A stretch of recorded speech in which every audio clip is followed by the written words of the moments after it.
도서관에서 책을 찾다가 한 2권 정도 들고 왔는데요.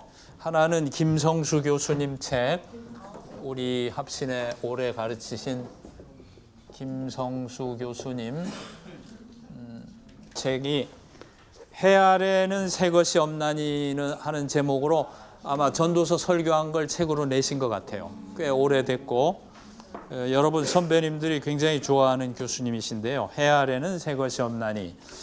다는 못 살펴봤습니다만은 그 히브리어 원문의 그 어려운 것들도 잘 해설하시고 굉장히 좋은 참고 서적이 될 것 같습니다. 전도서는 꼭 한번, 전도서 자체가 안 두껍고 이렇게 주석도 그렇게 두껍지 않게 나오니까 이걸 김성수 교수님 책 좋은 것 같고, 그리고 상당히 좋은 책을 발견했는데 요만큼 잘 쓴 책이 있을까 싶은 책을 발견했는데 원판이 2016년이다. 그러니까 굉장히 최근 책인데 이 사진 보니까 또 이 저자가 상당히 젊어 보여야지. 근데 어떻게 전도서를 이렇게 잘 이해했을까?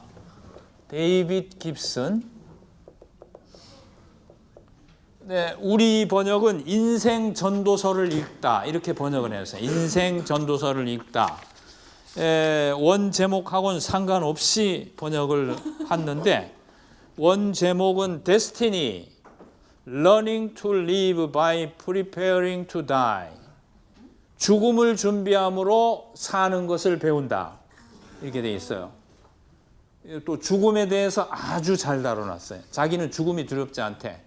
전도서에서 그 죽음의 의미를 깨닫고 나서는 죽음은 현재의 삶을 변화시키기 위해서 하나님이 미래로부터 비춰주는 빛이래요. 죽는 것에 대해서 중요한 코멘트를 제가 여기 몇 개 해놨는데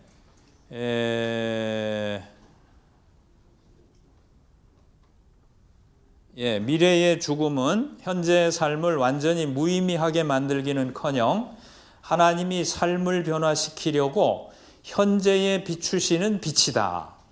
앞으로 죽는다는 것이 다 생각하기 싫어하잖아요. 이렇게 피하고 싶어하고 심지어 예수 믿는 사람들도 그렇게 되기가 쉬운데 그런데 미래의 죽음은 삶을 변화시키려고 현재에 비추시는 빛이다.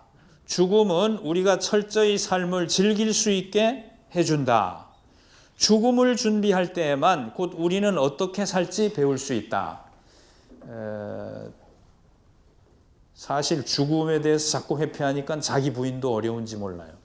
죽음에 대해서 올바른 관점을 가지고 있으면은 십자가를 붙들고 살아가는 것이 훨씬 용이해질 수도 있죠. 원 제목이 인생 전도서를 만나다라고 번역했는데 원 제목이 Learning to live by preparing to die. 죽는 걸 준비함으로 사는 것을 배운다.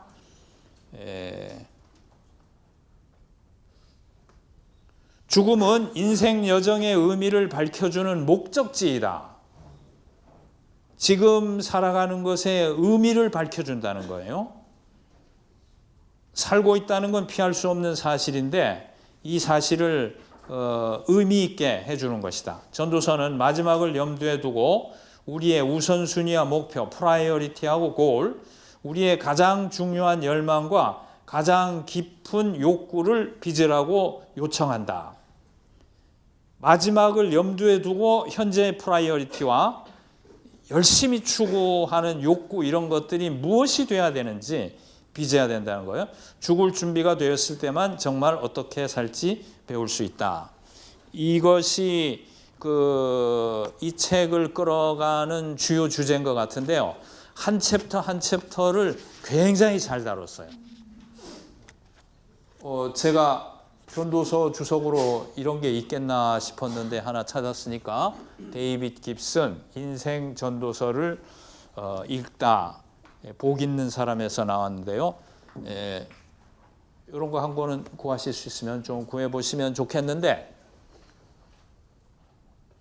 제가 관찰하는 전도서보다는 훨씬 달콤하게 설교하고 있어.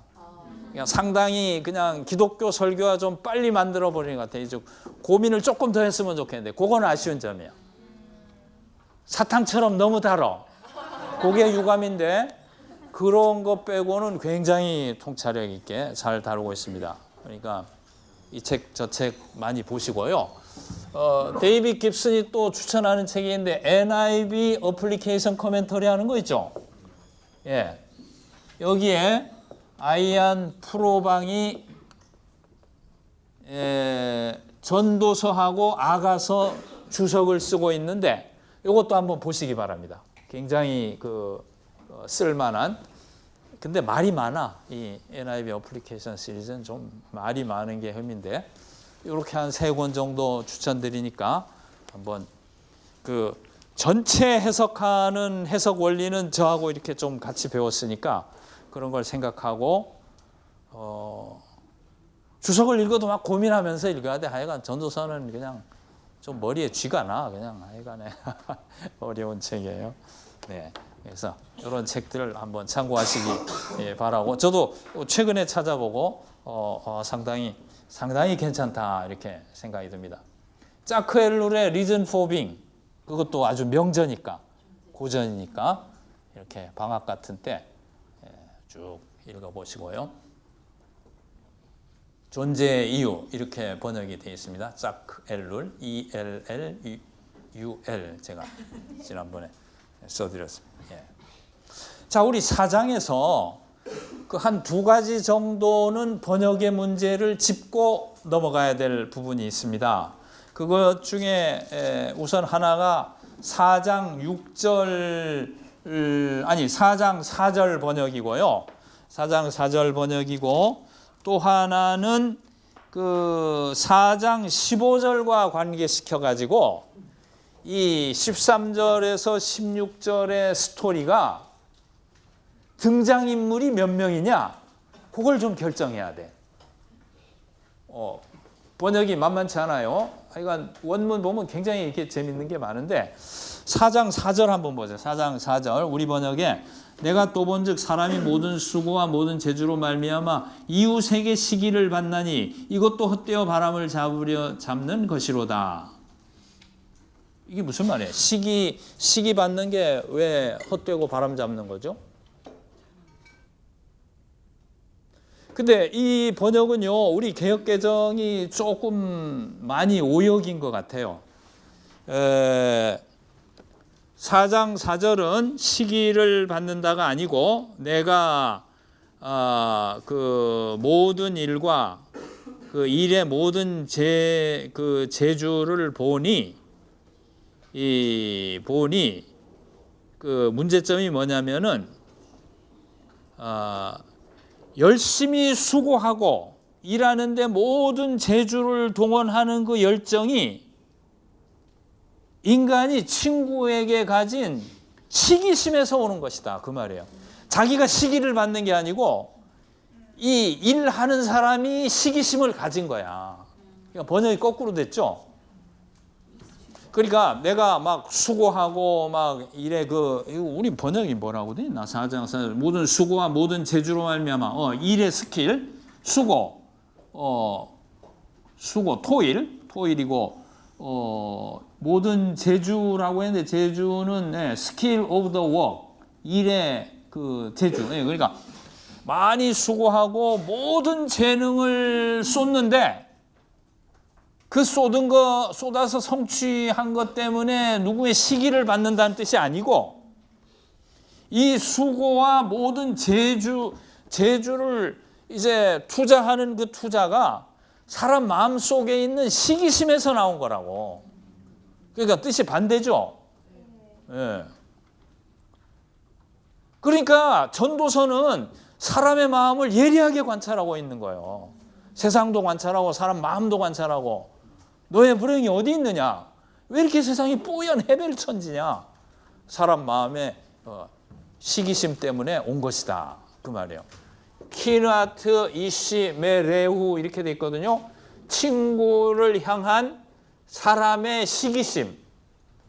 사람이 친구로부터 시기를 받는다가 아니고 뭐 그것도 뭐 막 말하면 그거 될 것 같은데 그것보다는 그것은 사람이 요 녀석이야. 요 녀석이 막 고생하고 일중독된 사람이 어떤 친구보다 나아지려는 친구와의 그 경쟁심 때문에 모든 수고와 그 모든 재주를 쏟아넣는 게 그 경쟁심에서 온 거라는 거지. 그러면서 4장 6절에 두 손에 가득하고 수고하며 바람을 먹는 그거 헛된 일이다 이렇게 말하는 거예요. 말이 되죠? 네. 앞에 시기를 받아버리면 뒤하고 연결 안 되잖아요. 4절에서 6절은 한 덩어리인데 게으름과 중독, 중간길, 중용의 길 요거를 가르치려고 하는 거니까. 예, 그것이 하나 유념하시고요. 이렇게 의문되는 거는 어떤 데서 좀 확인하면 좋으냐면 좀 표준적인 영어 성경들 보면 알 수 있어. NASB는 Rivalry over Man. 인간의 그 경쟁심. 충분히 이해할 수 있죠? 그렇게 살아가잖아, 우리가. 살아가면서 나도 찾지 못하고 의미도 찾지 못하고 그냥 막 우리 사역자들까지도 그냥 뭐 특히 도시는요 복음 전할 그런 여유도 없어요. 막 이제 막 교회가 막 붐하고 뭐 이벤트도 막 해야 되고 그래가지고 제가 그 시골 교회에 가서 한 9개월 안식년 때 있어봤는데 시골 교회는 거기서 많이 자유로워. 여유 있게 개혁주의적으로 설교하시더라고. 그러니까 할머니들은 다 주무시지만 그럼에도 불구하고 죄와 멸망에 대해서 구원의 도리에 대해서 도시에서는 그거 할 시간이 없어요. 뭐 복 받고 막 문제 해결하고 이벤트하고 도시는 훨씬 라이벌리가 심한 거지. 우리가 그렇게 살아가요. 너무 정신없이 자신을 찾지 못하고 그거를 예리하게 전도자는 보면서 개탄하고 있는 것이죠. 그러니까 NASB 보면 라이벌리 이렇게 돼 있고 NRSV도 envy over man, 사람의 그 시기심, 친구보다 잘하려는 시기심. 친구하고 경쟁밖에는 안 보이는 거야. 하나님 나라 말을 안 하면 좋은데 구원은 하나님 나라인데 그렇잖아. 교수도 글을 막 씁니다. 밤에까지 막 하는데 김 교수가 나보다 글을 많이 내면 안 되는데 걱정. 그런 게 있다니까. 그러면서 부차적으로 하나님 나라를 위해 이 글이 쓰였으면 좋겠다마는 이 정도지 사실 부끄러운 게 많지. 설교도 채플 한 번 하고 나면 학기 반이 지나간 것 같아요. 얼마나 신경 쓰냐. 채플 설교. 그거 준비해서는 방학 때부터 뭘 할까 막 아무렇게나 와서 하는 거 아닙니다. 그러니까 교수님들이 엄청 애를 쓰는데 복음을 전하고 주경을 통해 가지고 뭐 참 우리가 복음 앞에 서고 새로워져야 되겠다는 열심보다는 죽으면 창피할 것 같아. 그래서 막 그냥 단에 올라가기 전까지 그리고 강단에 올라가기 전에가 제일 아이디어가 많이 나오더라고. 그 마지막 순간까지 막 긴장을 늦추지 못하고 그런 게 많잖아요.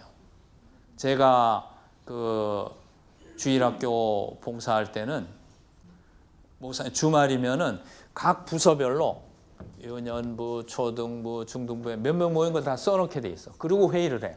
이야 얼마나 그러니까 이게 뭐 부응해야 된다는 그 압박. 그러니까 정말로 그 추구해야 될 가치가 많이 가리잖아요. 사람의 욕심, 시기심, 경쟁심. 번역이 잘 돼 있어. NB, NASB하고 NIV는 envy over man 이렇게 돼 있고요. be envied가 아니야. 우리 성경처럼. 그리고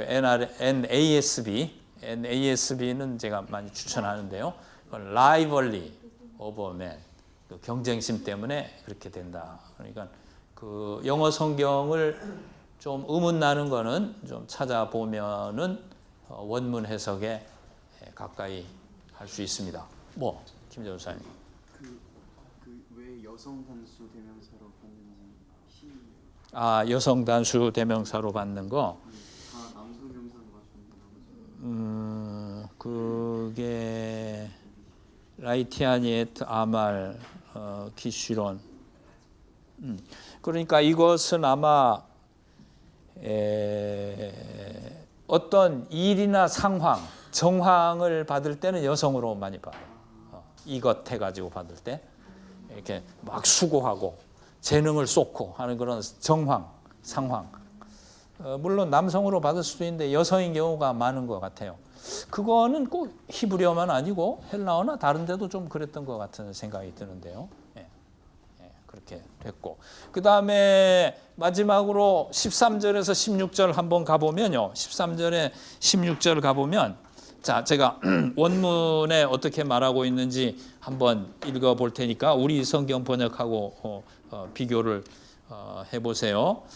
가난하고 지혜로운 소년이 늙고 어리석은 왕보다 낫다. 근데 늙고 어리석은 왕은 어떤 왕이냐면은 전혀 경고를 받을 줄을 몰라. 들을 줄 모르니까 어리석은 거죠. 권력의 위험이 거기 있죠.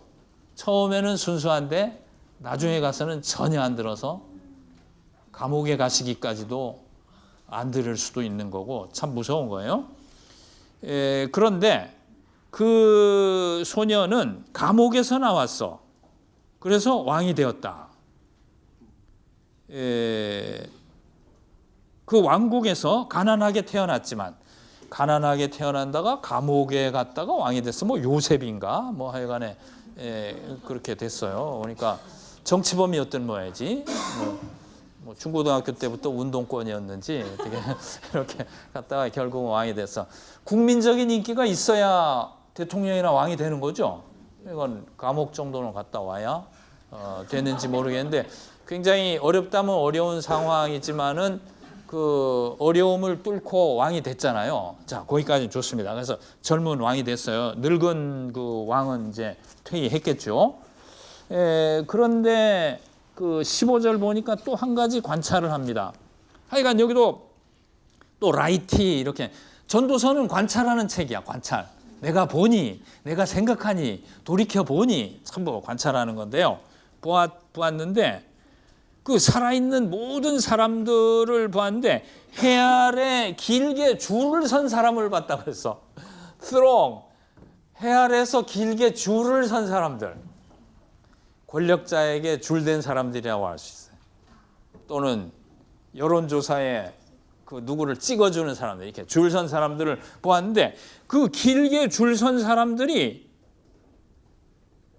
그의 뒤에 의해서 서게 된 두 번째 소년과 그 무리가 서 있더라 이렇게 돼 있어요. 두 번째 소년과 좀 비약이 있어. 15절 갈 때 자 이렇게 새로 왕이 됐잖아요. 한 청년이 됐는데 두 번째는 긴 줄을 선 그 살아있는 군상들을 봤는데 그 군상이 그를 대신하여 왕이 된 두 번째 소년과 서 있더라. 그 두 번째는 누구고 그를 대신하여 할 때 그는 누구고 두 번째는 어느 두 번째냐 이 말이지. 자, 그 됐더라. 그리고 16절에는 그들 앞에 있는 모두에게 그러니까 모든 백성에 그리고 그들 앞에 있는 모든 이에게 끝이 없더라 한 건 뭐냐면은 어떤 왕이 서던 왕이 되면 왕 앞에 서에 모인 그 무리들이 굉장히 많았다 그거야. 굉장히 많았는데 16절은 15절까지 말한 걸 정리하는 거예요. 그들 앞에 서 있는 백성의 수가 굉장히 많았다. 많았는데 결국 나중에 오는 자들이 또 그 사람도 기뻐하지 아니하더라. 그러니까 처음에 왕들 앞에 많이 서 있었는데 그 다음 세대가 되니까 또 인기 있던 왕을 또 안 좋아한다는 거야. 그러니까 결국은 왕이 돼봐야 갈리고 권력이나 인기란 건 무상하다 이 말을 하는 건데 그건 알겠죠? 근데 그 이야기 가는 게 뭐 이게 친절하지가 않아. 하여간 전도서는 친절하지. 구약 성경이 친절하지가 않아요, 도대체. 우리가 애를 먹게 돼 있어. 일생 우리 설교자들은 심심할 날이 없어요. 뭐 지루하다 그러면 하지 말라고. 얼마나. 그리고 전 세계를 세계라 봐야 미국밖에 안 갔다 왔지만은 학자들을 보면 구약 학자 치고 방방 뜨지 않는 사람이 없어. 전부 그 열정에 이게 뭐 할 게 많아가지고. 여러분 얼마나 좋습니까? 할 게 많으니까. 근데 하여간에 친절하지 않은데 15절 가는데도 친절하지 않고 16절 가는데도 친절하지 않은데 어쨌든 16절은 한 왕이 있으면 거기 사람이 많다가 시간이 지나면 곧 고개를 돌려가지고 딴 사람을 찾아가더라. 백성은 그 말을 하는 건데 15절의 두 번째 소년 15절에도 두 번째 젊은이라는 말도 없네 우리 성경. 근데 그 두 번째 젊은이가 늙은 왕에 대신해서 그 다음 왕이 된 그 사람을 말하는 것이냐, 그 청년 다음에 또 왕이 된 녀석이 있는 거냐, 어느 거예요? 두 번째 거. 그럼 왕이 세 개네. 14절에 그러니까 그 왕이 되었다고는 아직 안 되잖아요. 그냥 to become. to become이니까 결과절로 해가지고 왕이 됐다 그렇게 번역해도 돼. 왕이 되기 위하여 뭐 감옥에서 나왔다 하지 말고 감옥에서 나와서 왕이 됐다 해서 왕이 된 걸로 봐도 괜찮아요. 왕이 됐죠. 14절엔 한 녀석 퍼스트 그 첫째 젊은이가 왕이 됐어. 그런데 15절에 전도자가 하는 말이 또 많은 사람이 두 번째 소년 앞으로 모여들더라 이랬거든. 그러면 늙은 왕 다음에 된 걔를 가리켜서 더 세컨드 키드라고 하는 건지 그 청년 다음에 또 세컨드 또 한 녀석이 와서 왕이 된 건지 그게 어떻게 되냐고. 별로 심각한 건 아닌가요? 우리 주석하는 사람들은 막 심각해요. 그러니까 이렇게 시간을 많이 쓰고 하는데 왜냐하면은 저기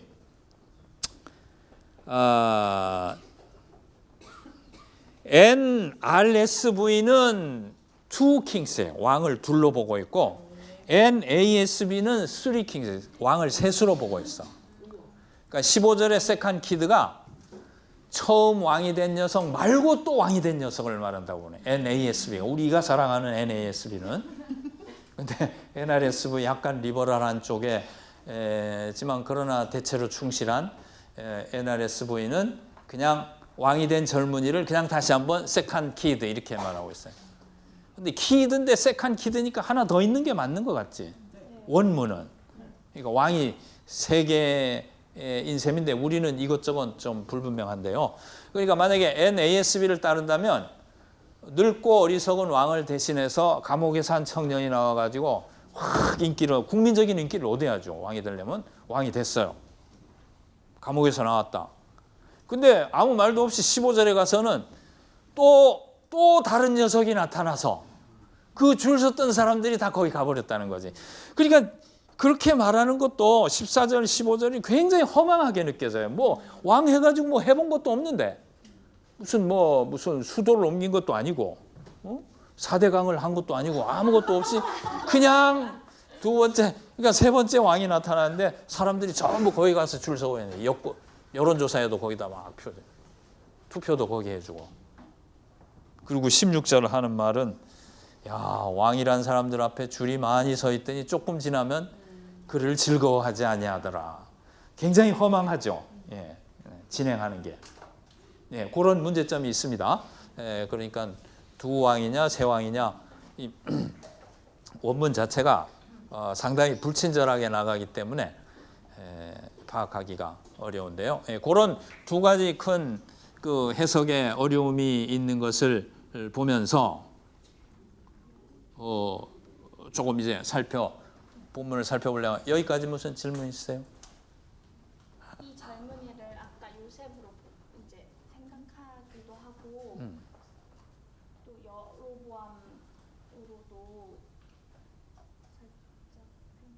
생각도 들고.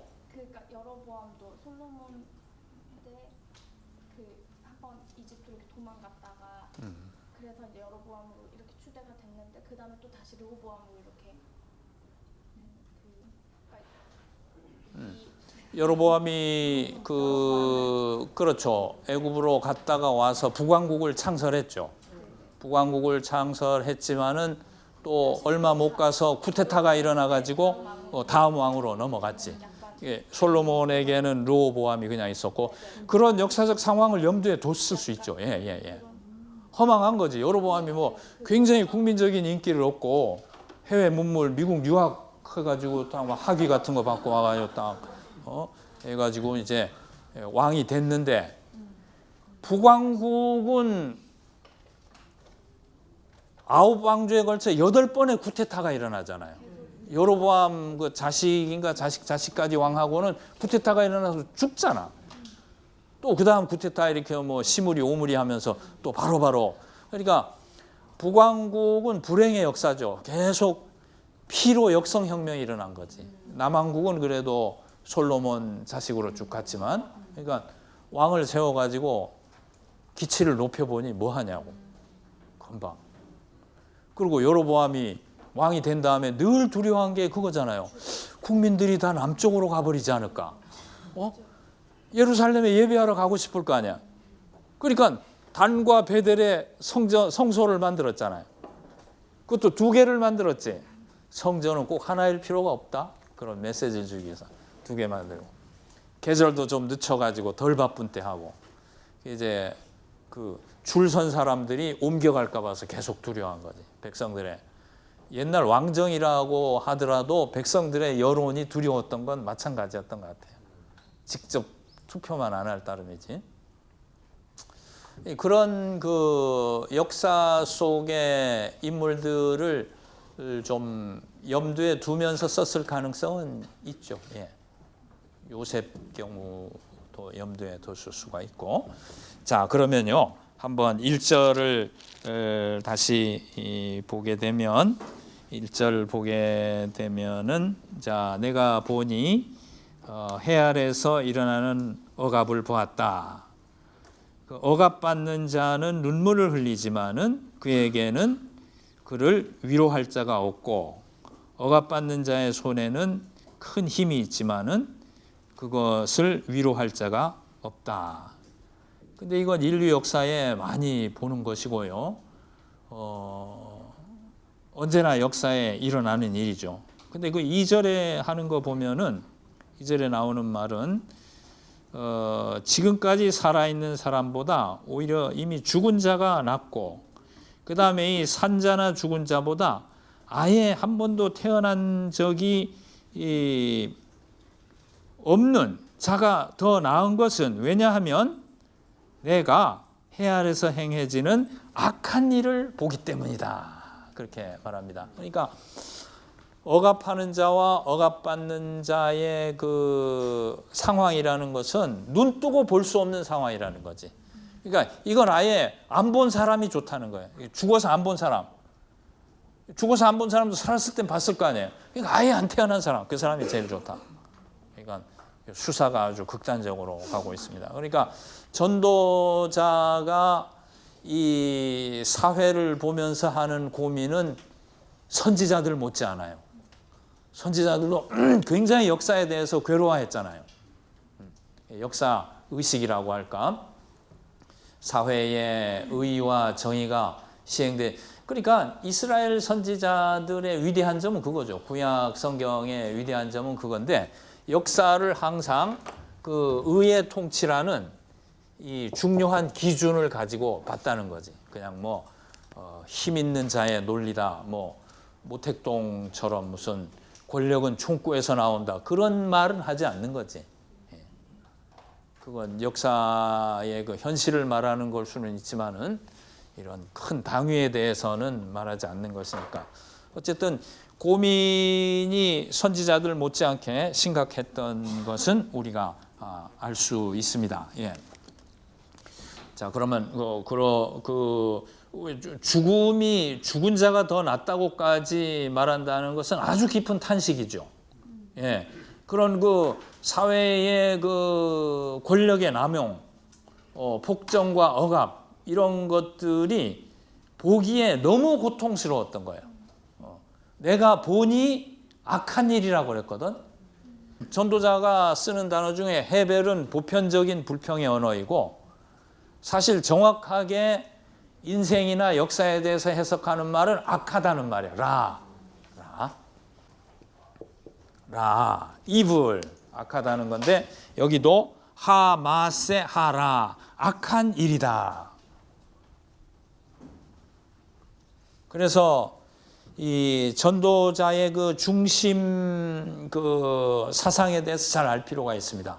데이빗 깁슨이 본 것처럼 이제 뒤쪽으로 가면 죽음의 문제를 많이 다룬다는 거, 그 다음에 전도자는 이 사회나 역사를 해석하는 아주 날카로운 안목을 가지고 있었다는 거, 또 한 가지는 인생의 마음에 이 욕심이 너무 가득해가지고 그 일에만 매달려서 도무지 주위를 돌아보지 못함으로 스스로를 불행하게 만들어가는 존재라는 거. 이런 그 인간 본질에 대한 관찰, 사회에 대한 관찰, 그리고 삶의 끝에 대한 관찰 이런 것들이 아주 중요한 주제로 이렇게 그 전도자의 그 삶과 역사 해석을 이루어가고 있다고 볼 수 있어요.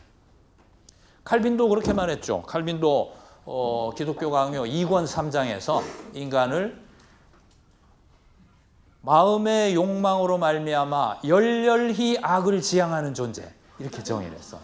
마음의 욕망으로 말미암아 열렬히 악을 지향하는 존재. 좋게 봐줄 생각이 전혀 없는 거죠. 칼빈은 사람에 대해서.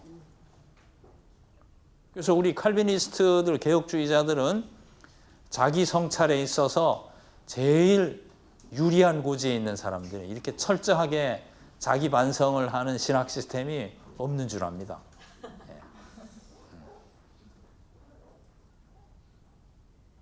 저는 하이델베르그 요리문답 정말 뛰어난 문답이라고 생각하는데 하이델베르그 요리문답 5문에도 보면 제가 율법을 순종할 수 없는 이유는 지킬 수 없는 이유는 4문에는 당신은 율법을 순종할 수 있습니까? 지킬 수 있습니까? 하니까 못합니다.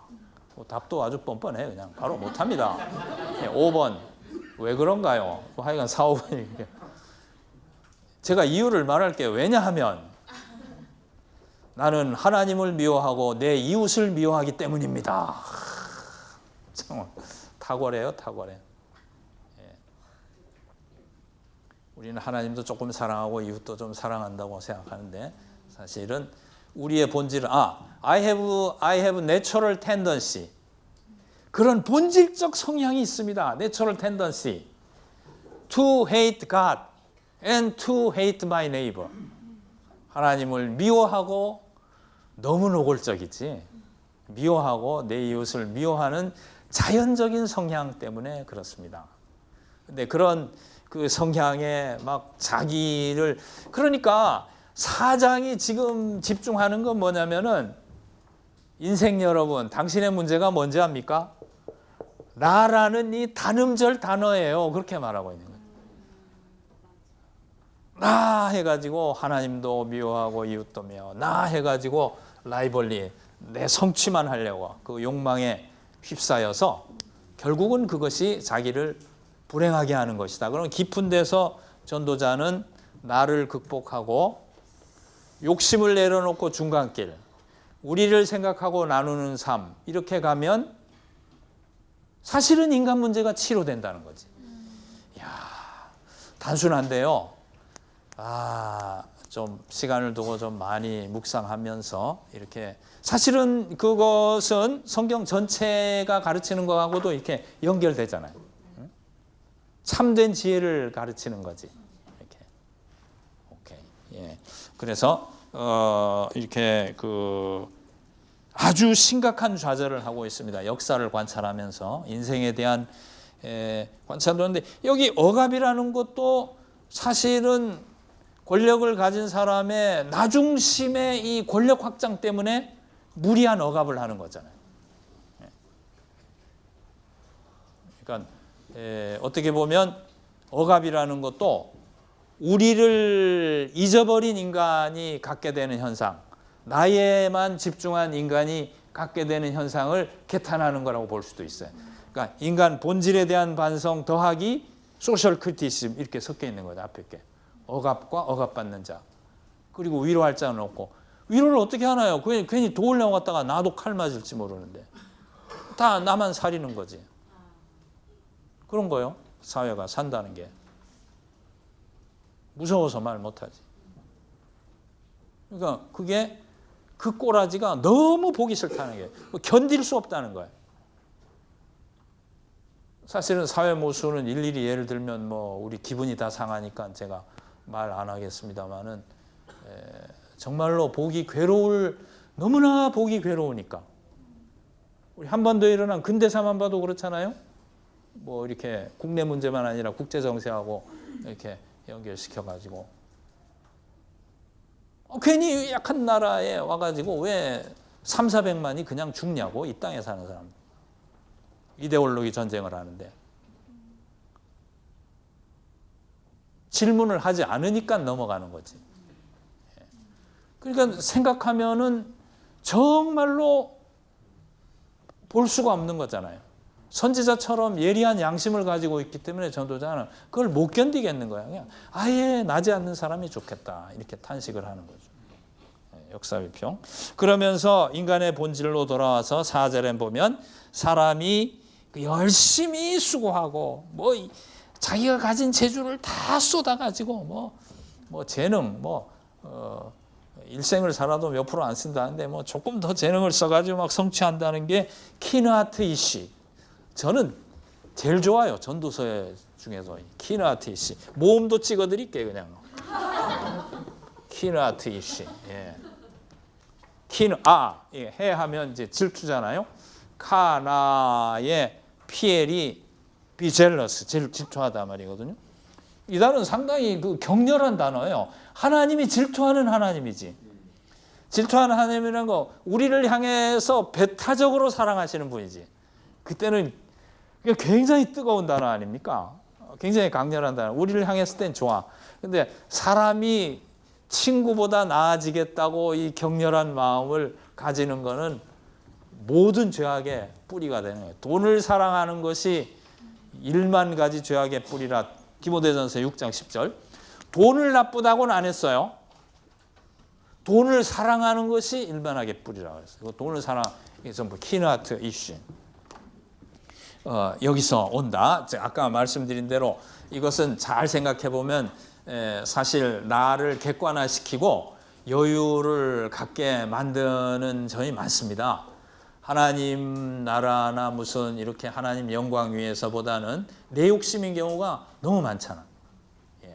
그래가지고 그래서 막 다른 친구가 이렇게 잘 되면 오히려 배 아프고 다른 친구 안 되면 은근히 좋아하게 되고 다른 사람이 잘 되면 내가 비참해지는 것처럼 이렇게 생각하고 자꾸 이런데 그 노예가 될 수가 있는 것이죠. 키너아트 이슈. 자크 라캉이라는 그 정신심리학자는 이런 말을 했습니다. 인간의 욕망은 결국 타자의 욕망이다. 자기 욕망이 아니고 세상이 불러주는 거 가지고 그걸 이루려고 막 한다는 거지. 자기는 없고 의미가 없는 거지. 스카이 캐슬인가 그랬다면서 너 왜 꼭 그 의대 가려고 그러냐고. 너 왜 꼭 의대 가려고 그러냐 그랬더니 엄마의 소원이니까 그랬다죠. 전 다 보지는 않았는데. 라캉은요 또 이런 말도 했어요. 이게 도움이 될지 모르겠는데 데카르트가 한 말을 좀 꼬아가지고 다 프랑스 사람들이니까 나는 존재하지 않는 곳에서 생각한다. 고로 나는 생각하지 않는 곳에 존재한다. 하여간 천재들은 왜 이렇게 말을 어렵게 하나 몰라. 나는 생각한다. 고로 나는 존재한다. 그랬잖아요. 고기또 에르고 그 데카르트의 말인데 근대를 뒤집는 것이 현대 학자들이 하는 거예요. 라캉의 사상 전체를 따라간다는 게 아니고 포스트 모던 학자니까 이렇게 말한 부분만 한번 생각해 보면 현대인들의 그 가치 문제에 대해 가지고 반성하는 면이 있거든요. 나는 존재하지 않는 곳에서 생각한다. 고로 나는 생각하지 않는 곳에 존재한다. 그럼 뭐가 나는 존재하지 않는 곳에 생각한다. 키는하트 이슈지.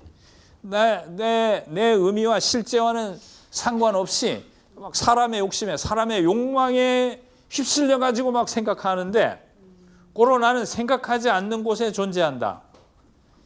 키너하트 이슈에 의해 지배받는 존재가 된다는 거예요. 내가 원하는 그런 존재가 아니고. 이 말이 가지는 함의는 많을 겁니다. 이 사람이 말했다는 대표적인 말인데 우린 그렇게 좀 적용해 볼 수 있을 것 같아요.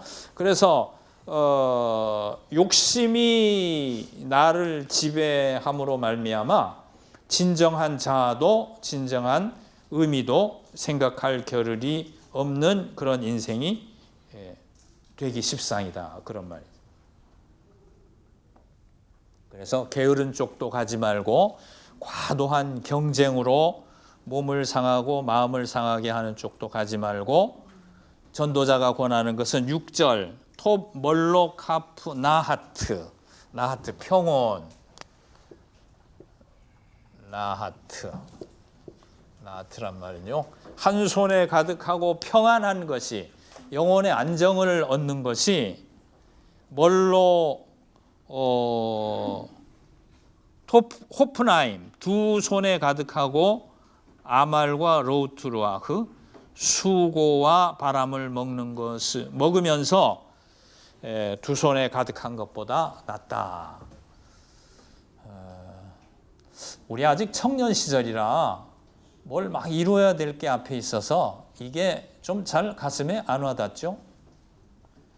그러나 우리 젊은 시절부터 의미를 생각할 줄 알고 자기를 찾을 줄 아는 그런 중심은 가지고 성실한 투자를 할 때 그 투자가 더 힘도 더 추진력도 있고 의미 있는 결과를 가져올 수 있는 거니까 전도서는 나이 들어서만 읽는 책이다 그렇게 할 게 아니고 자신에 대해서 이렇게 살피는 기회를 갖는 건 굉장히 유익한 일이라고 생각합니다. 자신을 보고 의미를 생각하고 막 달려가기 쉽거든. 그리고 우리가 뭐 입시 경쟁해가지고 뭐 초등학교 때부터 그냥 요이 땅 하면 그냥 달리는 데만 앞을 보고 달리는 데만 이렇게 돼 있잖아요. 물론 성실하게 달려야 되는데 너무 달리는 데만 그렇게 매진할 것이 아니고요. 삶의 의미를 생각하면서 지도자의 자질을 갖춰나가면 좋겠다. 이 말씀만 하고 마칠게요. 다른 것들 다 둘의 문제니까 여기까지 하면은 오히려 둘 나와 있는데 스토리들은 뻔히 다 알 수 있는 거예요. 같이 사는 사람을 생각하고 같이 사는 게 좋고. 그래서 이 4장의 결론은 말씀드려요. 욕심을 낮추는 중간길 그리고 우리를 생각하는 나누어줌.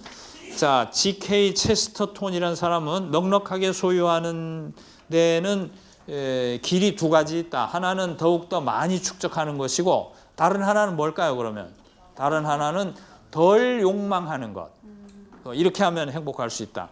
청교도 설교자 제레미야 뷰로스는 뭐라고 말했냐면은 우리 기독교인은 덧셈보다 뺄셈을 통해 만족하는 법을 배우게 된다.